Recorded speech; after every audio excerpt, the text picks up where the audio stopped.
The story starts with Jimmy Keene, a narcotics dealer. In his high school days, he was a star football player, but his life has drastically changed due to drug dealing. One day, he visits his supplier, Rog, and tells him that the latest batch of drugs he received is less than the agreed amount. Rog assures him that he has never cheated any client and that trust is more valuable to him than his own life. To explain the situation, Rog takes Jimmy to a dark room and reveals the true culprit behind the problem. When the lights come on, Jimmy is shocked to see his childhood friend, Danny, tied to a chair, severely beaten by Rog for betraying their trust. Danny, in tears, explains that he needed money to pay off his debt, which is why he tampered with the supplies. Rog is about to shoot Danny, but Jimmy pleads with him to let him go. To make amends, Jimmy offers Rog an additional 3 kilos of drugs, promising to cover for Danny's mistake. Jimmy, trying to relieve some stress, goes to an expensive restaurant where he meets a beautiful waitress named Rochelle. And well, you can probably guess what happens next.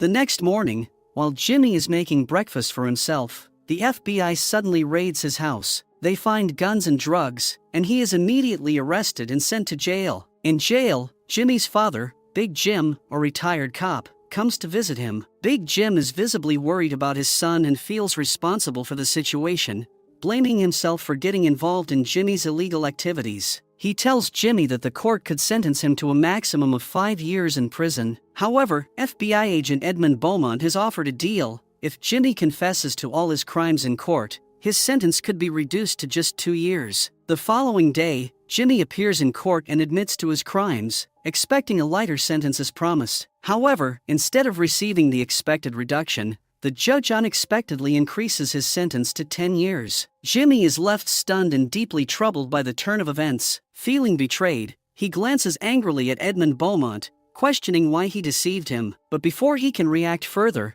the security guards step in and take him away. For the minimum guideline term of 120 months. Now Jimmy has spent over 7 months in a minimum security prison in Michigan. During this time there, he has used his charm and social skills to build a strong reputation, earning the respect and liking of nearly everyone in the prison. Due to Jimmy's exceptional social skills, FBI agent Lauren McCauley becomes impressed and arranges a meeting to propose a deal. When Jimmy notices Edmund sitting with her, he can't help but question whether another misleading offer is about to be made. Lauren quickly calms him down, urging him to listen carefully. She explains that he has only one chance to use his charismatic personality to his advantage. She goes on to explain that if Jimmy can befriend Larry Hall, a serial killer and child molester currently held in Springfield Maximum Security Prison, and manage to find out the locations of the burial sites where Larry buried his young victims, his sentence will be forgiven. Jimmy questions why the FBI needs his help for this task. Lauren explains that Larry Hall is like a great deceptive actor and often confesses to his crimes in front of the police.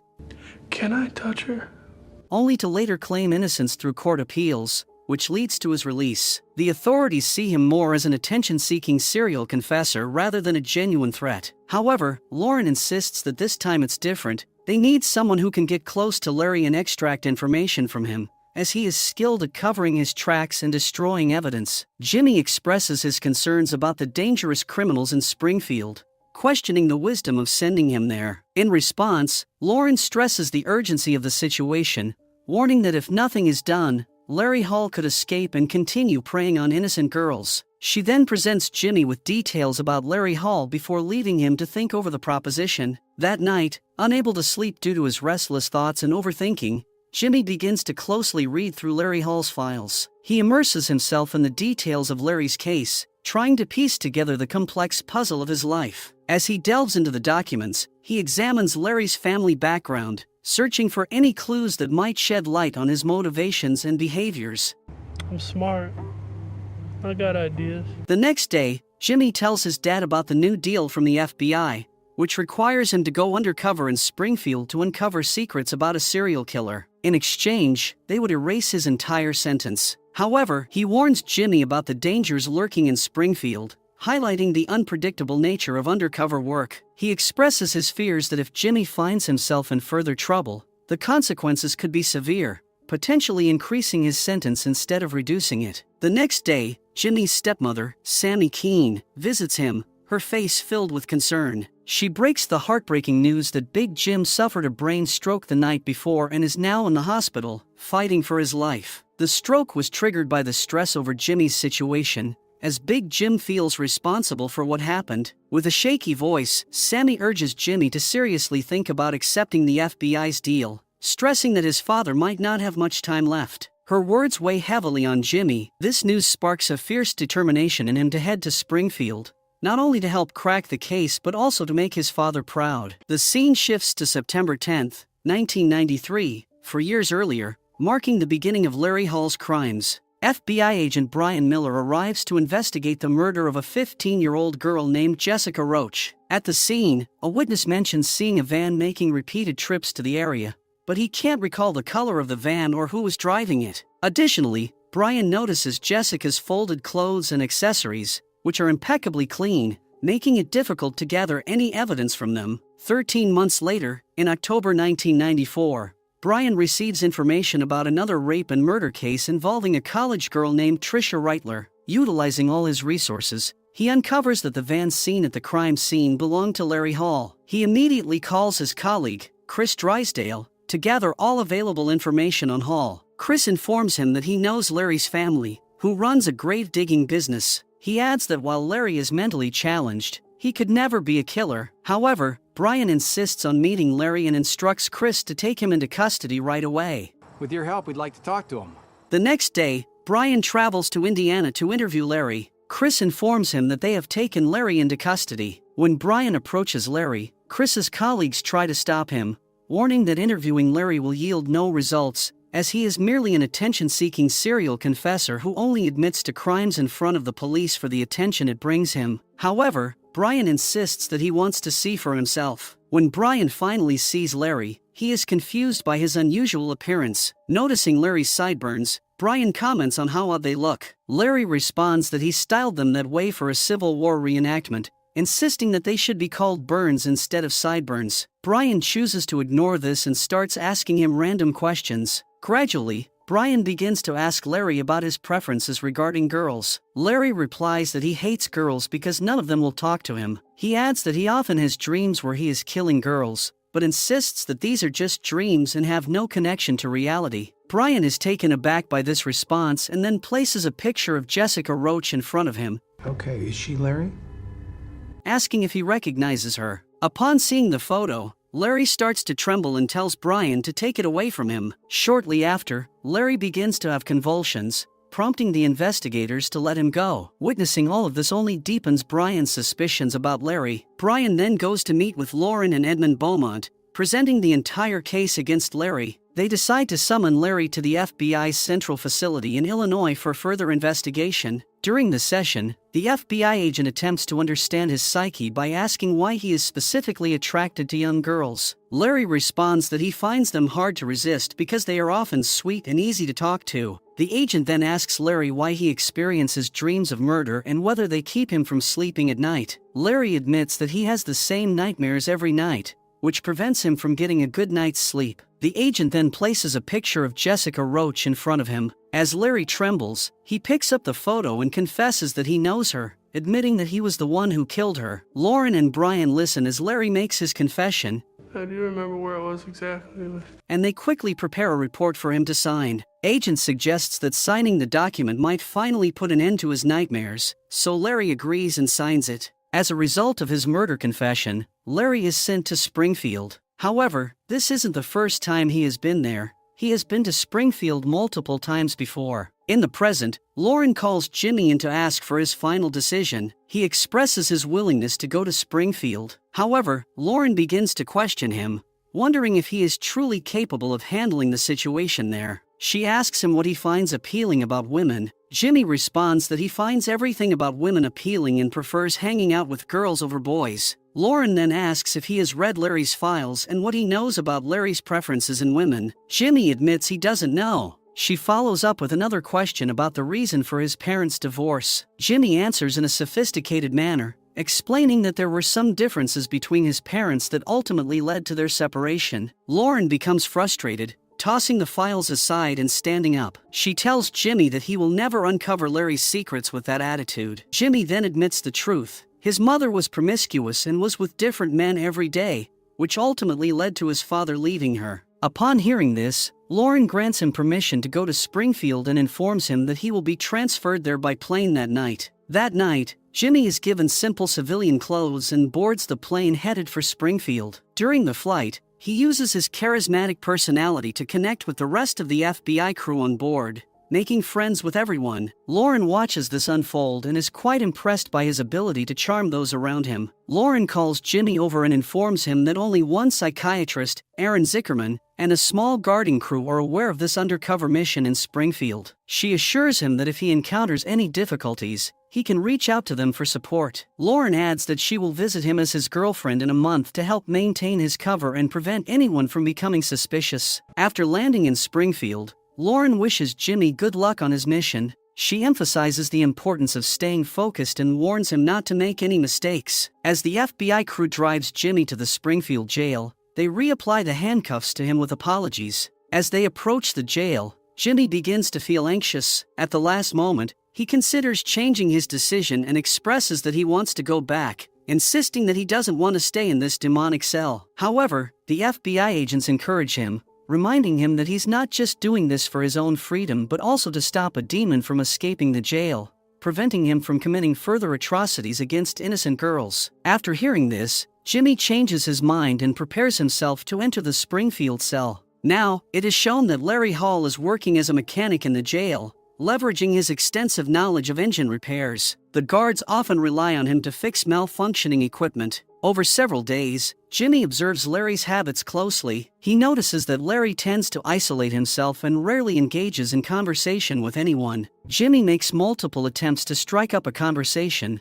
but each time, Larry dismisses him, preferring to remain in silence. Their cells are located right next to each other, allowing Jimmy to study Larry's behavior more closely. On the other side, Lauren and Brian start their investigation at Larry Hall's home. As they enter, they are met by Gary Hall, Larry's twin brother, who looks skeptical and a bit defensive. He tells Brian that he doubts they will find anything important during their search. He firmly believes that his brother isn't a murderer and insists that Larry will soon be released from jail, just like he has been in the past. But Brian calmly replies that only time will reveal the truth about Larry's actions.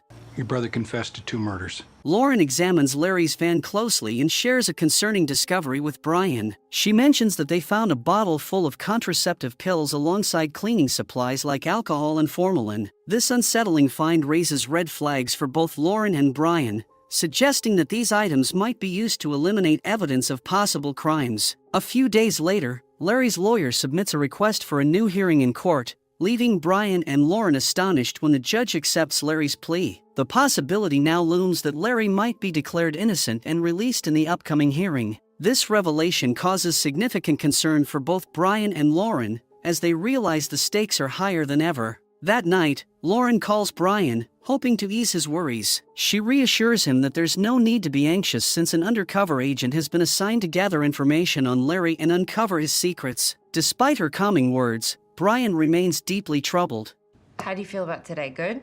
He says that this approach might not lead to any real results. Frustrated, he abruptly ends the call, unsure of how to proceed. After hanging up, Brian shifts his focus to his daughter, who is quietly playing in the corner of the room. As he watches her, a wave of concern washes over him. He finds himself lost in thought, wondering if he will be able to keep her safe from the monsters of the society. The next day, Lauren meets with Brian and provides him with detailed information about Jimmy's mission. She explains that Jimmy was arrested in a narcotics case but possesses a charismatic personality that allows him to quickly bond with people. Lauren emphasizes that this makes him a valuable asset, as he could extract crucial secrets from Larry that they might never uncover through traditional investigation methods. Brian agrees to give it a shot, though he feels mentally drained. He sarcastically refers to Larry Hall as a master actor, remarking on his ability to commit crimes, confess to them, and then walk free. In response, Lauren hands Brian more of Larry's files,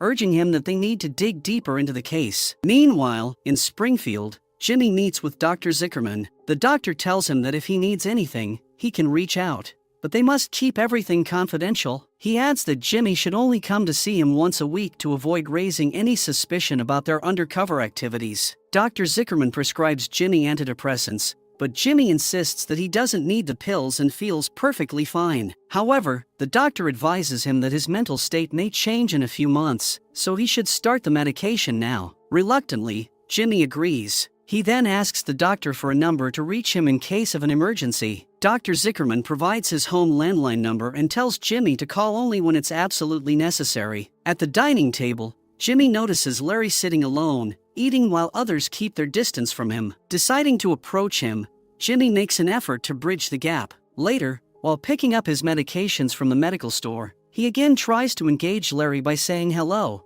but Larry doesn't respond. As he walks back to his cell, Jimmy calls out to Larry, asking why he's so quiet and expressing that he just wants to chat since they are neighbors. However, Larry continues to ignore him and walks away, deepening Jimmy's determination to break through Larry's shell. The next day, Larry is sitting in the common room watching a TV show when suddenly another tough inmate forcefully changes the channel. Observing this, Jimmy sees an opportunity to gain Larry's trust. He stands up and switches the channel back, reclaiming the show for Larry. This act provokes the tough inmate, who starts threatening Jimmy. In a burst of anger, Jimmy retaliates, unleashing a flurry of punches that leaves the inmate bloodied. Before long, security guards arrive, apprehend Jimmy, and throw him into solitary confinement as a consequence of the altercation. After spending an entire night in solitary confinement, Jimmy is returned to his cell. This time, Larry approaches him and asks why he fought the tough inmate on his behalf. Jimmy explains that the inmate was causing trouble,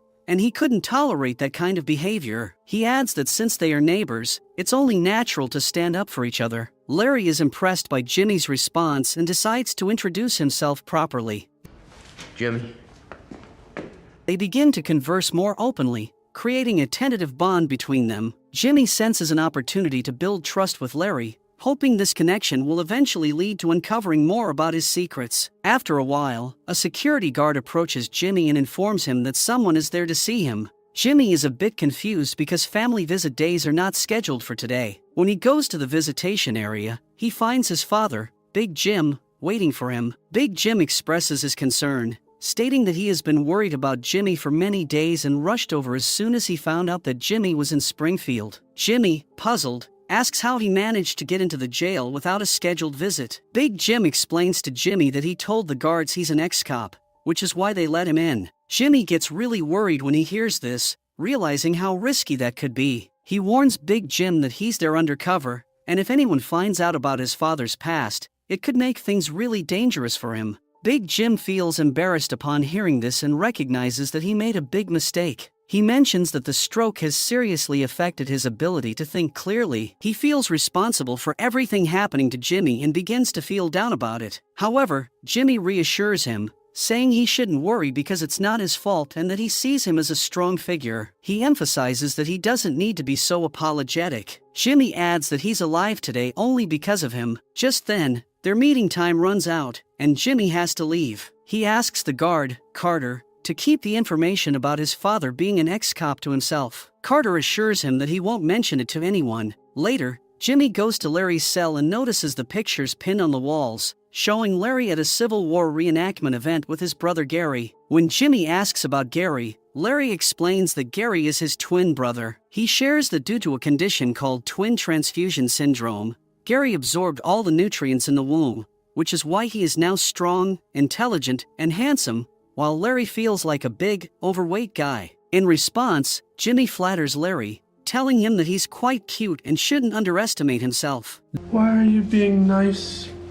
Then Larry shows Jimmy his mechanic office, where he repairs the jail's equipment. When Jimmy asks him how he learned all this, Larry explains that he used to frequently work on his van, which is how he gained a lot of knowledge about mechanics. Jimmy gradually steers the conversation toward girls, asking Larry what kind of girls he likes. Larry replies that no girl has ever spoken to him nicely, but then Larry reveals his inner darkness and asks Jimmy inappropriate questions. Jimmy hesitates and replies that it happens to everyone. However, Larry insists that no girl wants to be with him. Jimmy is taken aback and asks if he was forcing himself on them. Larry responds that there shouldn't be any problem with that. Just as Larry begins to provide more details, a guard walks in, and Jimmy can't learn anymore. On the other side, Lauren and Brian are studying the case of another murder force victim, 16-year-old Raina Reeson, which occurred 13 months ago. they discover clear evidence linking Larry Hall to this case, including Raina Reeson's birth control pills being found in Larry Hall's van. However, despite all this, local police had released Larry Hall from the case, declaring him not responsible. To uncover the details of the case, Lauren and Brian visit the sheriff of Indiana to discuss Raina Reeson's case and ask why he released Larry Hall. The sheriff explains that Larry only lies to gain attention from the police. He claims that the real culprit was Raina Reeson's ex-boyfriend, not Larry. The sheriff shows them a picture of the birth control pills and explains that the evidence was not enough to convict Larry. When Raina's blood was tested, it showed no trace of the birth control medication, only other drugs. Because of this lack of evidence, they had no choice but to release Larry. He adds that there is no need to waste time and government's money on Larry's case. Brian and Lauren feel quite demotivated as they sit in the local bar, drowning their frustrations in drinks. Brian bursts with anger, declaring that Larry is the worst kind of brain-rotting psychopath to ever exist on this planet. He confesses to the murders and then manages to prove himself innocent. What a despicable combination of foolishness and cunning. Lauren, trying to stay hopeful amidst the despair, mentions that their last chance lies with Jimmy, who might be the one to uncover the real secrets. In jail, Jimmy encounters Carter, who warns him that if he doesn't give him $10,000, he'll expose Jimmy's undercover status to everyone in the prison and ruin his plan. Jimmy is taken aback by this and asks how he's supposed to come up with that kind of money while in jail. Carter coldly replies that it's not his problem. Jimmy then asks his father for a loan of $10,000, explaining that if he doesn't pay Carter, it will jeopardize the entire plan. Big Jim responds that he has spent all his money on medical treatment and doesn't have the funds available right now. In a moment of desperation, Jimmy mentions that there's a speaker at their house containing 3 kilograms of narcotics. If he can somehow get access to it, he believes he can arrange the $10,000. A few days later, after searching the house, Jimmy's father tells him that he searched everywhere but couldn't find any drugs. Jimmy then asks if his brother had come over while he was away. Big Jim replies that his brother might have stayed for a night. Your brother does the same. That's it. This angers Jimmy, who insists that it must be his brother's doing and demands to know who gave him permission to come over. Frustrated, he storms off. A few days later, Lauren visits Jimmy. She comes in full makeup, trying to make it look like she's his girlfriend. Jimmy tells her that he needs $10,000 or the security guard will ruin his plan. Lauren responds that the FBI is never going to provide that kind of money to complete this mission. She insists that he has to handle this himself, and if it becomes too difficult, they can just end the mission and transfer him back to his old low-security prison. Lauren appears quite demotivated as she realizes she has yet to gather any evidence against Larry. Doubts begin to creep in, and she wonders if Larry might actually be innocent. However, Jimmy firmly states that there's no way Larry is innocent, and he's determined to prove it. He insists that this mission is not just about his freedom but also about the innocent girls whom that ruthless Larry has cruelly murdered. He asks Lauren for more time to work on the case. Jimmy quietly sneaks into Larry's cell while Larry is out. As he looks around, he notices several porn magazines scattered about. Curiously, he opens them and is horrified to discover that Larry has drawn extremely disgusting and horrifying images of girls, depicting strangulation and murder using various instruments, along with sadistic behaviors and rituals. He examines the drawings closely, taking in the unsettling details, and then carefully puts everything back just as he found it, trying to shake off the chilling impact of what he has seen. When Jimmy returns to his cell, he finds Carter waiting for him inside. Carter asks for the money, and Jimmy firmly tells him that he can't arrange it. Carter, with a wicked grin, stares at Jimmy before leaving the cell. For several days, the prison remains eerily quiet. Larry tells Jimmy that this calm is just the calm before the storm, and something big is about to happen. As he predicted, chaos ensues. Psychopathic inmates turn on each other, leading to a brutal outbreak of violence where many inmates and security guards are killed, and bloodshed and destruction reign everywhere. However, Jimmy and Larry stay in their cell, avoiding involvement in the riot and managing to keep themselves safe. The police finally manage to bring the riot under control after a difficult struggle. Following this, Larry is appointed as the cleaning supervisor due to his expertise in cleaning. He enthusiastically guides all the inmates on how to clean,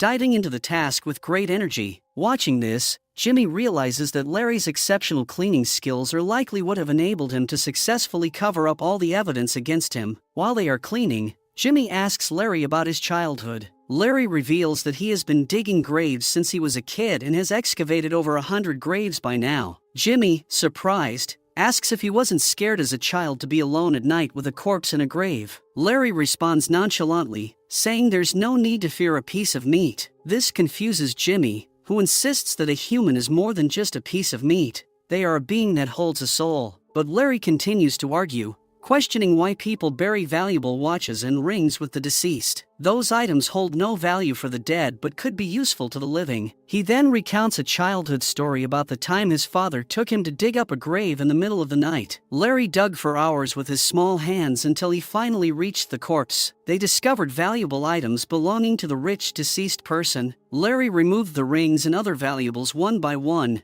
handing them over to his father. However, a precious ring became stuck on the corpse's finger and wouldn't budge. Larry's father then handed him a tool and instructed him to cut off the finger to retrieve the ring. Larry did exactly that, severing the finger and successfully getting the ring. Surprisingly, he felt no remorse for his actions, even as a child, which clearly indicates that he was a psychopath right from the very beginning. This lack of empathy is likely why his father chose Larry for the job instead of his normal brother, Gary. Now, Larry asks Jimmy about his childhood. Jimmy reveals that he felt very lonely growing up. His father, Big Jim, was his only friend, playing with him and spending time together. However, things changed when his mother started a bar business and began dating other men. This created a rift between his parents, and as a result, he became increasingly isolated. Eventually, this led to his parents' divorce, deepening his feelings of loneliness. Jimmy continues his story, explaining that his mother's new boyfriend was very cruel and often abused her. One day, when this man started to attack Jimmy's mother, he tried to intervene to stop him. However, the man retaliated violently and beat Jimmy so badly that he fractured his ribs. Jimmy remembers sitting in another room, in pain, while he could hear his mother being intimate with that man. Larry responds by telling Jimmy that his pain didn't come solely from the fractured ribs but from the realization that he tried to protect his mother, yet she loved that man more than him. This stark contrast deepens Jimmy's feelings of betrayal and loneliness. Jimmy agrees with Larry's observation but becomes uncomfortable when Larry poses a troubling question. If he had the opportunity, would he kill his mother? The question hangs in the air, leaving Jimmy at a loss for words. He senses that Larry's way of thinking is far more aligned with that of a serial killer, revealing a disturbing depth to Larry's character that sends a chill down his spine. A few days later, Jimmy notices that all the inmates are giving him sidelong glances, and it dawns on him that Carter has spread the word about him being an undercover agent. This realization weighs heavily on him. When he visits the psychiatrist's office, he discovers that Dr. Zickerman is on vacation and has been replaced by a new psychiatrist, Dr. Hackett. Jimmy tries to subtly inquire if she is aware of his undercover mission by using code words, but Dr. Hackett responds that she has no idea what he is trying to convey. This interaction confirms Jimmy's fears. He is now completely alone in his mission, with no support or understanding from anyone in the facility. The weight of isolation adds to his sense of urgency and desperation as he grapples with the consequences of Carter's betrayal. A few days later, Jimmy forms a friendship with Gigante, the most influential inmate in the prison. Gigante appreciates Jimmy's attitude and hints that his crew will ensure Jimmy's safety. Meanwhile, Brian and Lauren begin their investigation into the murder of Trisha Reitler, as they have found leads suggesting Larry's involvement in the case. However, they have yet to find Trisha's body, which has not been located ever since the incidents. They visit the last known location where Trisha was seen, and Lauren notices a newly constructed gas station nearby. They go to the gas station and ask an employee if a man named Larry has ever come to fill his van with gas. The employee, being new, admits he doesn't know. Brian then suggests that since there's a gas station here, there should be a mechanic nearby. The employee informs them about a mechanic named John Dickey and shares his location with them. Thank you.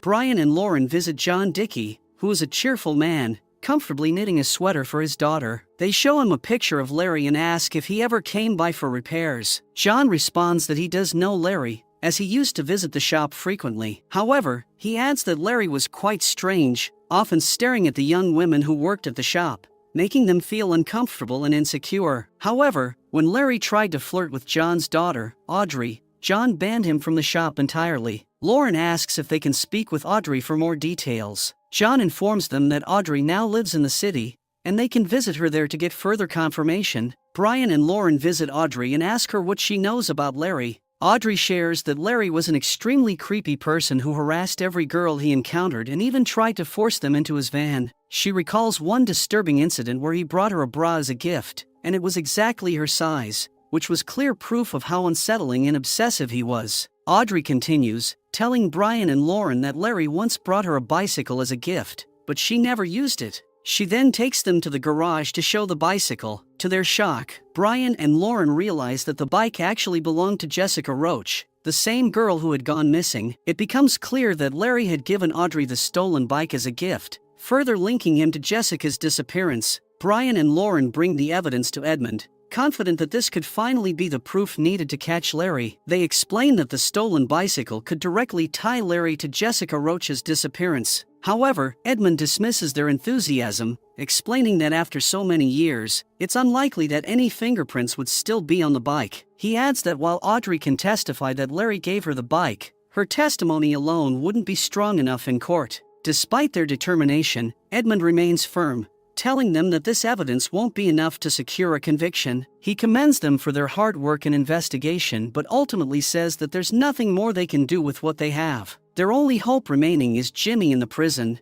Meanwhile, Jimmy tries to contact Dr. Zickerman, but the call keeps getting disconnected. Frustrated, he feels the tension building behind him as another inmate, clearly agitated, steps up and almost provokes a fight. Sensing the hostility, Jimmy locks eyes with him for a moment, but instead of escalating the situation, he quietly walks away, leaving the confrontation behind. Later, Jimmy is sitting with Larry, who is carving sculptures of animals and birds out of wood. Larry casually asks him why he was arguing with the other inmates at the phone booth earlier. Jimmy, in a clever move, twists the conversation and says the argument started because the inmate was calling Larry a child diddler. Hearing this, Larry laughs and responds, saying he never forced anyone he had love with them, claiming that everyone has love. After Jimmy's persistent questioning, Larry finally confesses the full story of what happened with Jessica Roach. He explains that Jessica's bike had broken down on the side of the road, and he had been following her. Larry then approached her, offering her a ride in his van. Larry tells Jimmy that Jessica was the only girl who got into his van without hesitation. He describes her as being very nice, but things took a dark turn when he tried to kiss her. Jessica, enraged, fought back, scratching him with her nails. Larry admits that, in that moment,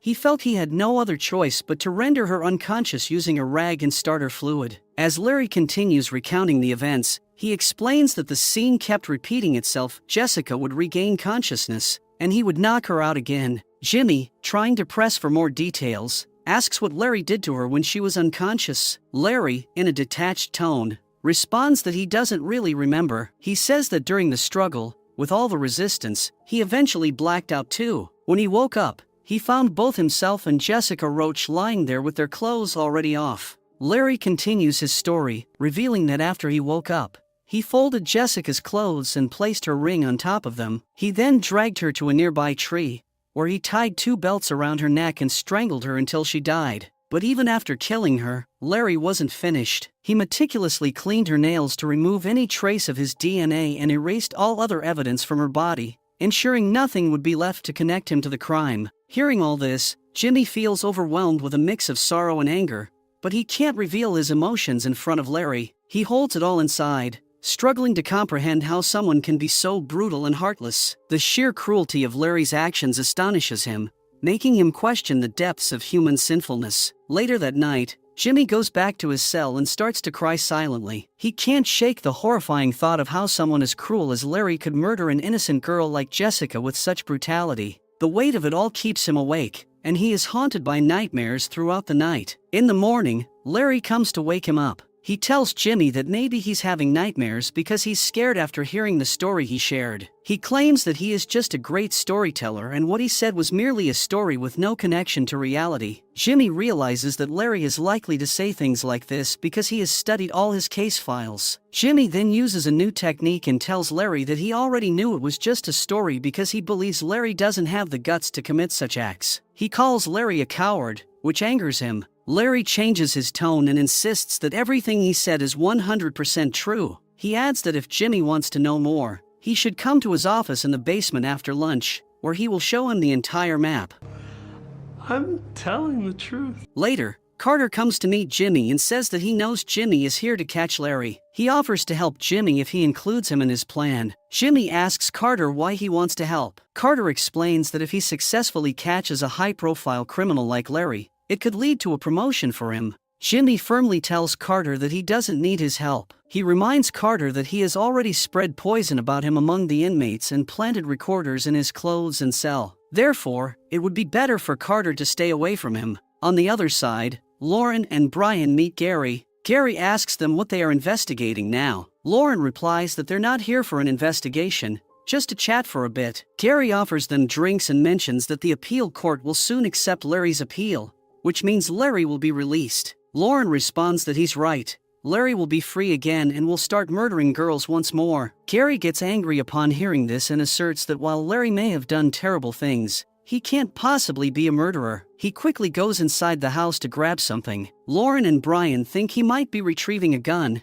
so they prepare their own weapons by getting their guns ready in their pockets. However, when Gary returns, he brings childhood photos of Larry with him. Seeing this, both of them immediately remove their hands from their guns. Gary shows the pictures and says that Larry has been mentally disturbed since childhood, but he doesn't have the capacity to kill someone. He compares Larry's skills in repairing mechanical parts to that of a magician. However, Lauren, taken aback, asks him about his previous statement that Larry has done some terrible things. Gary responds that everyone makes mistakes, implying that those mistakes don't necessarily equate to murder. However, after repeated insistence from Lauren, Gary finally reveals the details. At one time, he and Larry attended a reenactment event together. Gary had brought a girl to his tent and started to get intimate with her. Seeing this, Larry also attempted to get close to the same girl. Although she wasn't comfortable with Larry, Gary, being drunk, didn't stop his brother. Larry ended up inflicting significant harm on her,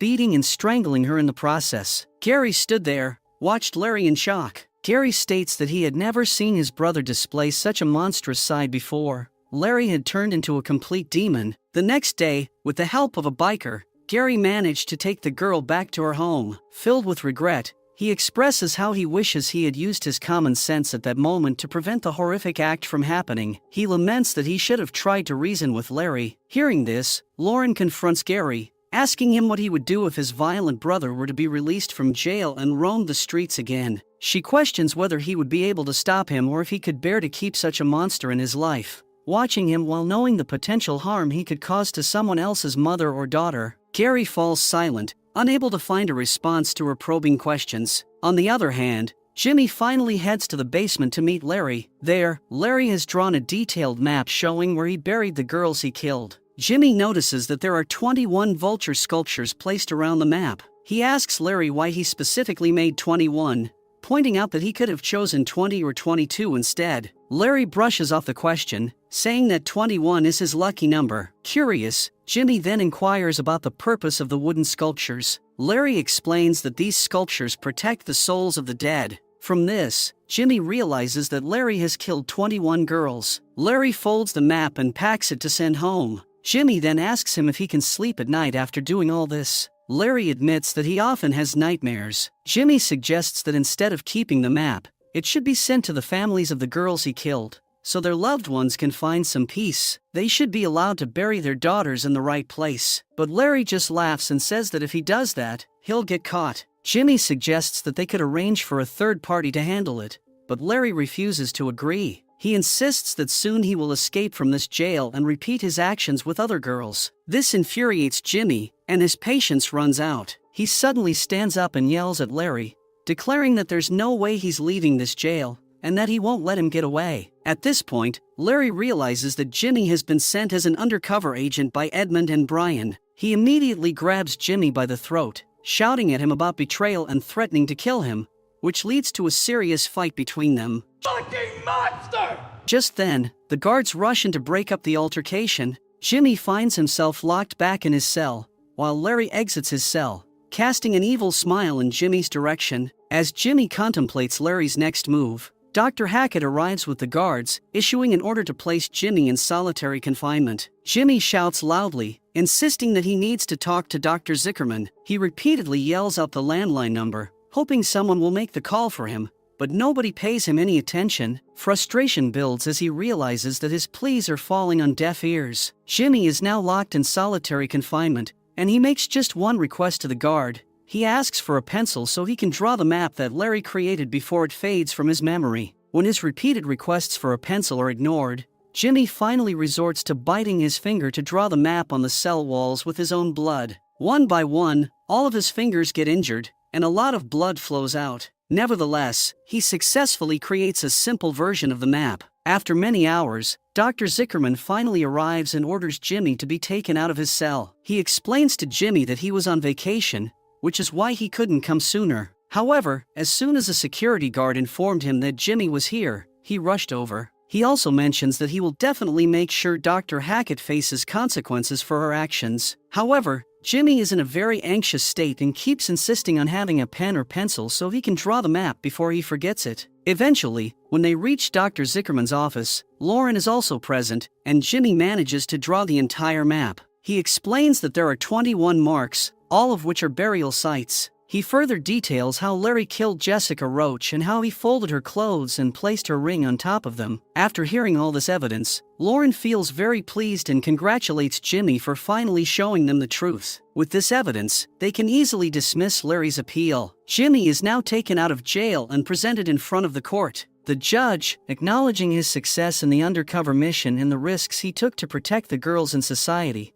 pardons all his sentences and grants him the status of a free man. Tears well up in Jimmy's eyes as he realizes he has finally achieved freedom and succeeded in capturing the criminal. Brian meets Jimmy for the first time and thanks him for all the help he provided in the case. Now, Larry's hearing takes place, and this time, the judge completely rejects his appeal because a substantial amount of evidence has come through Jimmy against him. The judge sentences Larry to life in prison with no chance of parole. Larry can't believe his eyes, unable to comprehend how this could happen. After losing the case, Larry attempts to commit the unthinkable in prison, but he is not successful. Gary comes to visit Larry and expresses regret, saying that if only he had treated Larry earlier, perhaps things wouldn't have come to this point. Larry responds by telling Gary not to say such things, insisting that he is innocent and that this jail is not meant for him. Gary counters, stating that Larry belongs in this jail, and that's the real issue. As long as Larry sees himself as a victim, he will never be able to live fully and will continue to attempt the unthinkable. Gary urges him to accept that he is the offender so that he can find peace for the rest of his life in prison. On the other hand, Jimmy finally visits his father as a free man, filled with joy. When Big Jim sees Jimmy, tears of happiness stream down his face.